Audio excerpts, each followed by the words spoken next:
것 같다. 자, 어떻게 생각하시느냐? 네, 김남국 의원이 웃음을 참지 못하고 얘기를 했답니다. 민주당으로서는 땡큐지요. 뭐 그렇습니다. 예. 아, 오밤중의 뉴스. 오늘은 제가 이런 주제들로 여러분하고 말씀 나눠보도록 하겠습니다. 자, 그러면 지금부터 하나씩 시작해 보겠습니다.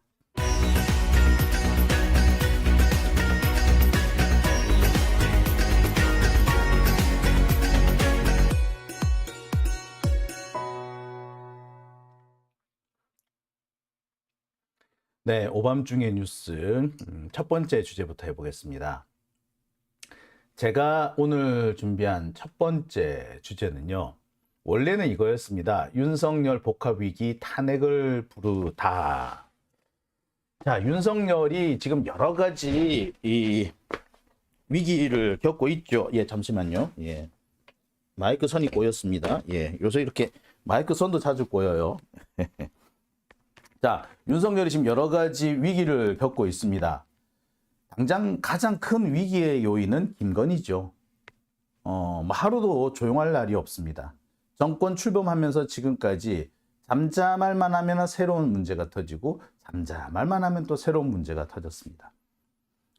자, 이에 대해서 어떤 분은 이런 말씀도 하세요. 김건희가 위기가 아니라 진짜 본질적인 위기의 원인은 윤석열 바로 자신이다. 국정에서 무능하지 않느냐. 무능한 놈이 독단적이고 자기중심적이지 않느냐. 남의 말 전혀 듣지 않고 지 하고 싶은 대로 마구 설치지 않느냐. 거부권 행사하는 거 봐라. 자, 그래서 이 독단적 국정운영, 윤석열의 독단적 국정운영의 말로 진짜 위기의 근원이다 라고 말씀하시는 분들도 계십니다. 어떤 분은 그런 얘기예요. 툭하면 오가는 이 윤석열 술 관련 얘기들.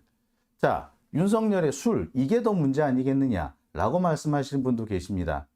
윤석열이 도어 스태핑을 그만둔 이유, 기자들이 너무 강력한 질문을 하기 때문에 또는 도어 스태핑에 가가지고 계속해서 논란거리를 만들기 때문에 도어 스태핑을 중단했다는 얘기도 있으나 출근 시간이 그대로 노출되기 때문에 출근 시간 노출, 그것 때문에 이 도어 스태핑을 중단했다라는 얘기도 나올 정도죠. 자, 윤석열이 이렇게 매일같이 지각하는 이유는 술 때문이라고 하지 않습니까? 자, 지금 윤석열과 관련해서 이 술 문제가 나온 게 뭐 아직 한두 가지가 아닙니다. 맨 처음 논란거리가 됐던 게 그 아크로비스타 근처에서 얼굴 빨개져가 술 먹었던 그 사진 기억하시죠?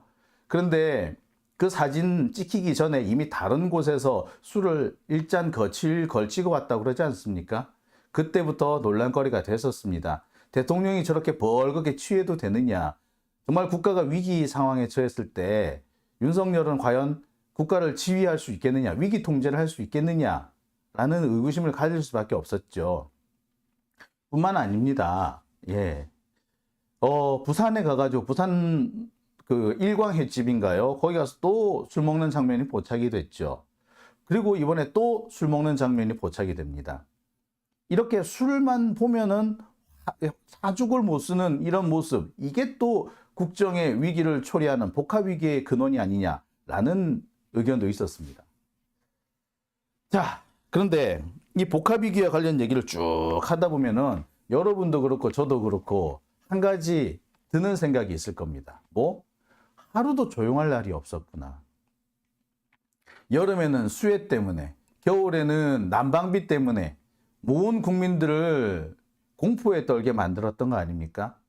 자, 잼버리 사태라든지, 아니 이제 일일이 기억하기도 힘들어요. 너무 많은 일들이 벌어져가지고 그렇게 언론을 통제하고 입을 틀어막는데도, 그런데도 불구하고 이렇게 많은 일들이 국민들한테 알려지고 있습니다. 이게 만약에 다른 정권이었으면 그대로 살아남았을까요? 아니, 멀리 갈 것도 없이 박근혜 정권, 박근혜가 만약에 이런 식으로 했었어 봐. 박근혜는 글쎄 탄핵이 적어도 1년 이상 앞당겨졌을걸?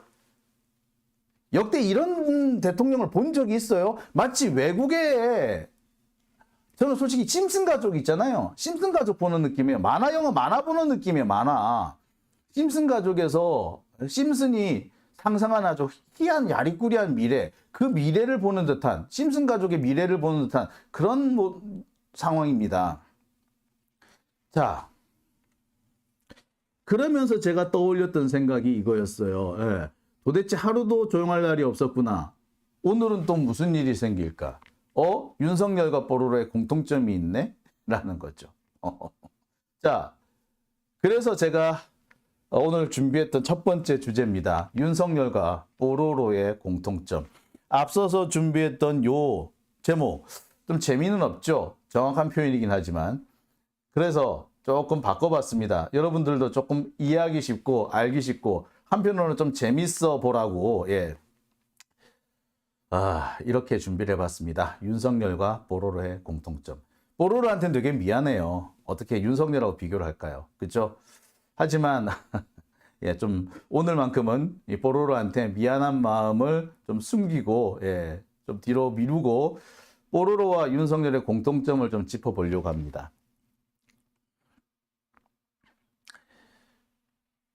뽀로로와 윤석열의 공통점. 일단 대통령이라고 불리죠.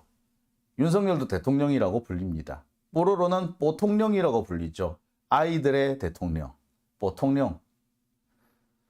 일단 대통령이라고 불리긴 하네요. 자, 그 점에서 일단 공통점이 있죠. 하지만 이 얘기를 하는 저 역시 지금 이 순간에도 뽀로로한테 상당히 미안합니다. 그리고 이 대통령이라는 표현이 또 이 표현에도 상당히 미안합니다. 제가 요즘에 대통령이라는 단어를 거론하기가 이렇게 민망할 때도 없었던 것 같아요. 대통령이라는 단어한테 우리 국민 모두가 이 민망하고 미안한 마음을 가져야 되는 건 아닌가 싶을 정도입니다. 이런 자가 대통령이라니. 자, 그 다음에 뽀로로와 윤석열의 공통점 중에 하나는 이거죠. 노는 게 제일 좋아. 노는 게 제일 좋아. 뽀로로는 노는 게 제일 좋습니다.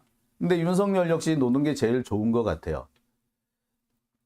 밤늦게 술 먹으러 갔다라는 그런 얘기들이 여기저기서 들립니다.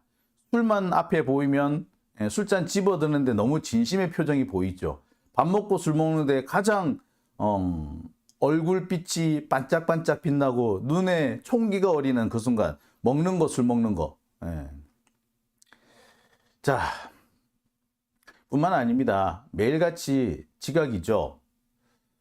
어떤 날은 출근을 했는지 안 했는지도 확인되지 않는 그런 경우가 있다고 합니다. 사실 이런 것 때문에 대통령이라는 자리는요, 원래 24시간이 항상 긴장 상태여야 합니다. 24시간 항상 긴장 상태여야 하기 때문에, 그렇기 때문에 대통령 관저가 청와대 안에 있었던 거예요. 그러니까 언제 무슨 일이 생기더라도 국정 참모들이 대통령을 한테 찾아갈 수 있는 그런 곳을 만들려고 대통령 관저를 청와대 안에 만들어 뒀던 겁니다. 자, 그랬는데 지금은 관저와 사무실이 엄격하게 분리가 되어 있죠. 그렇다면은 적어도 대통령이 관저에 있지만 24시간 국정을 관장하고 있다라는 말은 통용되기 어렵습니다. 대통령은 제 시간에 출근을 해야 되는 거죠. 그런데 항상 늦게 나타난다고 합니다. 자, 정말 노는 게 제일 좋은 사람 같아요. 그리고 제일 안타까운 부분이 이 부분이죠. 도대체 오늘은 또 무슨 일이 생길까? 아까도 계속해서 제가 말씀드렸습니다만 윤석열 정권이 있었던 1년 반 동안 참 많은 일들이 있었습니다.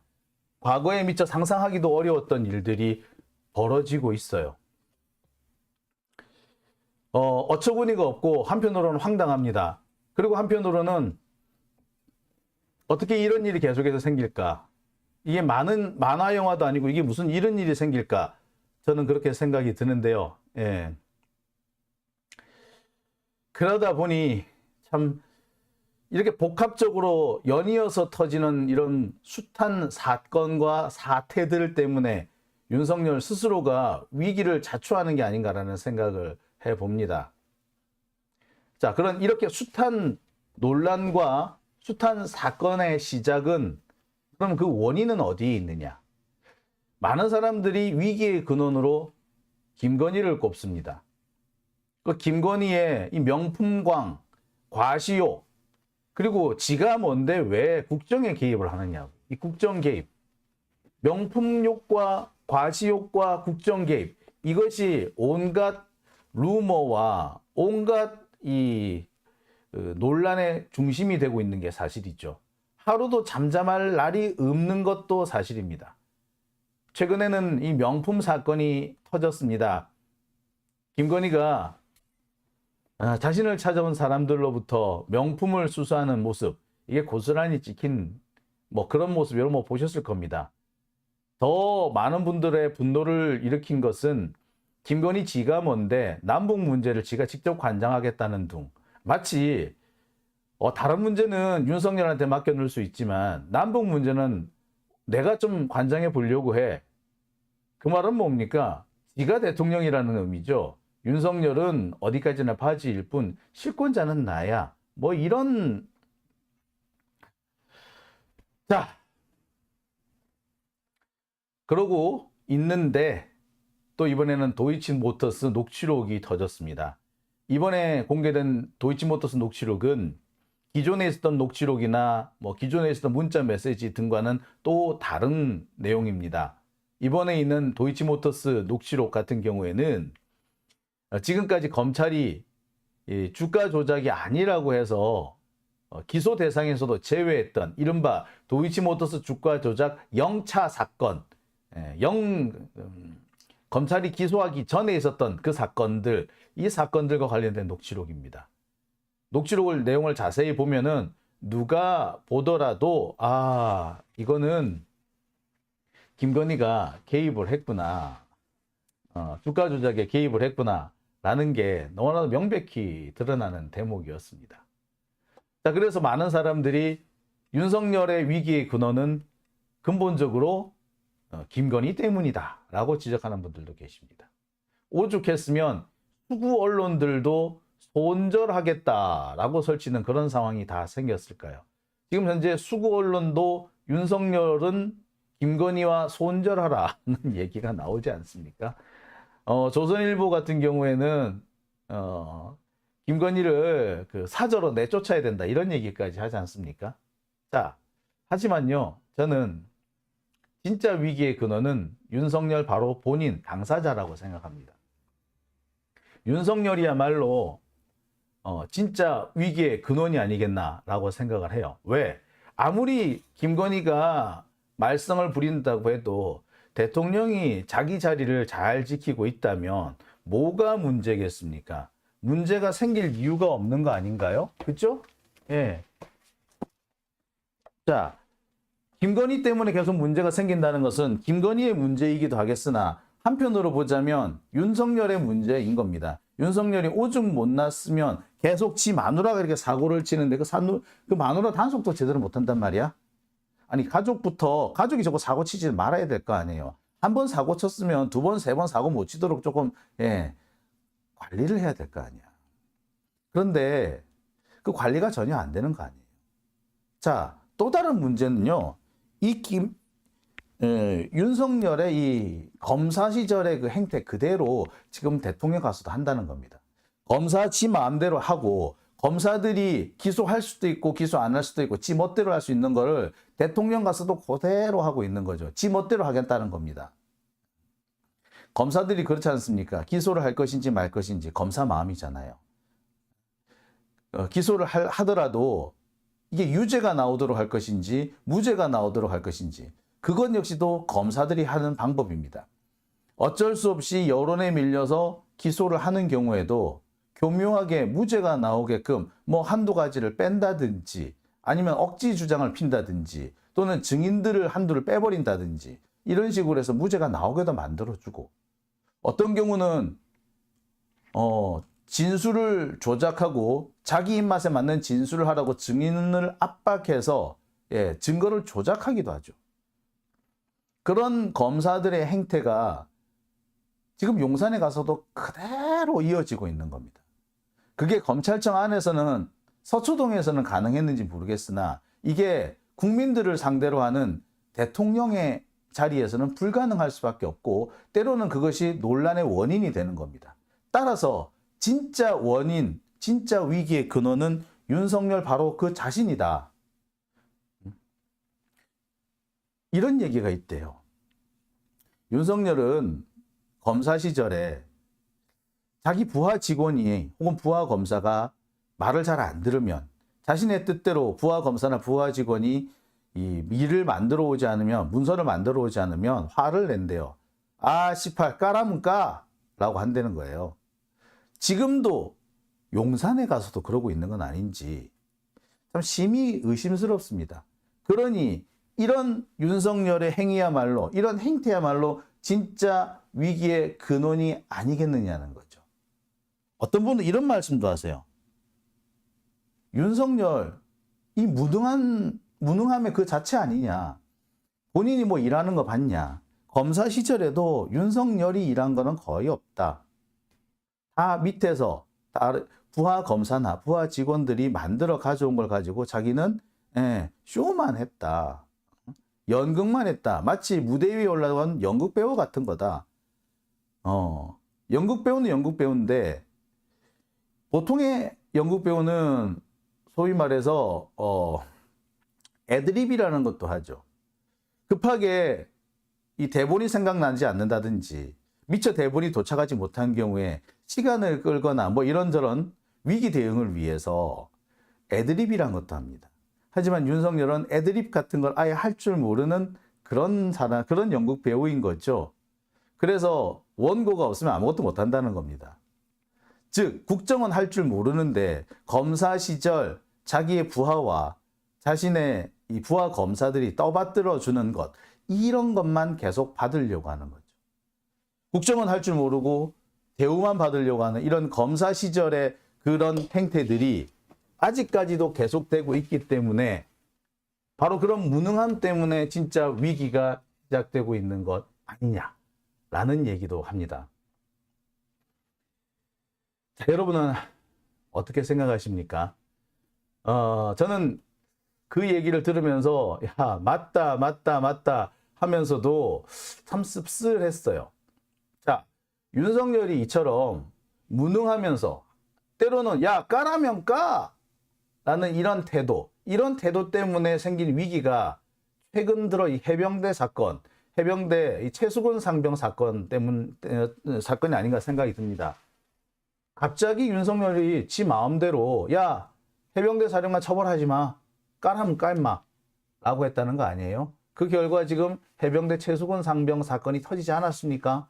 예. 이 최수근 상병 사건, 이 박정훈 대령 사건을 가만히 보시면 야, 윤석열 검사 시절에도 저랬을까?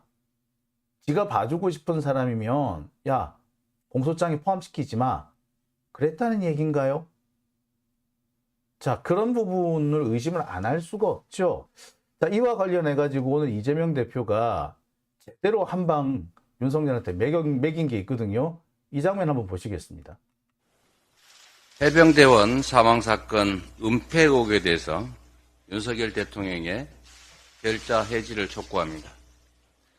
대통령 외압이 있었다는 얘기를 들었다라는 군검사의 진술을 확보하고도 군검찰이 이 내용을 재판에 제출하지 않았다는 얘기가 있습니다. 군으로부터 어떤 보고도 받지 않았다던 대통령실 주장과 달리 사건 이첩 직후에 대통령 비서실장과 사령관이 통화한 사실도 확인됐습니다. 손바닥으로 하늘을 가릴 수가 없습니다. 국민의 눈과 귀를 막을 수 없습니다. 민주당은 국방의 의무를 이행하다가 억울하게 희생된 해병대 상병의 억울함을 반드시 풀겠습니다. 철저한 진상규명과 재발 방지 대책 마련에도 최선을 다할 것입니다. 윤석열 대통령은 외압에 대한 국민의 물음에 답하셔야 합니다. 집권 여당도 진상 은폐에 집중할 것이 아니라 신속하게 특검법 처리를 할 수 있도록 동참해야 합니다. 그것이 억울한 죽음을 당한 해병대원 그리고 국민에 대한 최소한의 도리입니다. 나는 사회에서 버림받은 존재인 것 같습니다. 교통비가 올라 가끔씩 집도 나가지 못합니다. 어떤 청년들이 쓴 글입니다. 청년들이 고립되는 가장 큰 이유는 취업 실패라고 합니다. 하지만 추경호 부총리 고용시장이 양호한 흐름을 지속하고 있다라면서 다시 현실을 보도하고 있습니다. 15세에서 29세 청년층 취업자는 1년 전보다 6만 7천 명이 줄었습니다. 13개월 연속 뒷걸음질입니다. 숫자만 나열해서 일자리 늘었다고 안심하고 호도할 상황이 전혀 아닙니다. AI, 바이오 같은 신성장 동력 분야 발굴로 새로운 일자리를 만들어야 하고 새로운 미래에 대비해서 산업 환경을 개선해 나가야 합니다. 민주당이 발표한 성장률 3% 회복의 한 축이 바로 혁신경제 성장입니다. 민주당은 어제 4차 산업 전문가 이재성 새솔테크 고문을 영입했습니다. 앞으로 벤처 스타트업 분야가 우리 미래를 결정하게 될 것인 만큼 이 고문과 함께 청년의 미래를 위한 새로운 일자리 창출에 적극 나서겠습니다. 네. 네. 자, 우리 이재명 대표가 지적을 했듯이 우리 지금 청년들이 상당히 지금 고통을 겪고 있습니다. 이 청년들이 겪는 고통의 근원은 경제 때문이죠. 청년들한테 돌아갈 일자리가 없다라는 거. 그래서 절망할 수밖에 없다는 겁니다. 청년들이 뭐 결혼을 하지 않는다, 연애도 하지 않는다, 뭐 그런 얘기를 합니다만 왜 결혼도 안 하고 연애도 안 할까요? 젠더 갈등, 뭐 물론 당연히 젠더 갈등 문제가 있습니다. 그런데 가장 근원적인 이유는 바로 경제 위기 때문이고요. 청년들이 제대로 된 일자리를 갖지 못하기 때문입니다. 우리나라 이 출산율이 낮아지기 시작한 시점을 가만히 보면요. 청년 실업이 문제가 될 때부터였어요. 자, 그런데 여기서 또 짚고 넘어가고 싶은 것이 이 청년 실업 또는 경제 위기.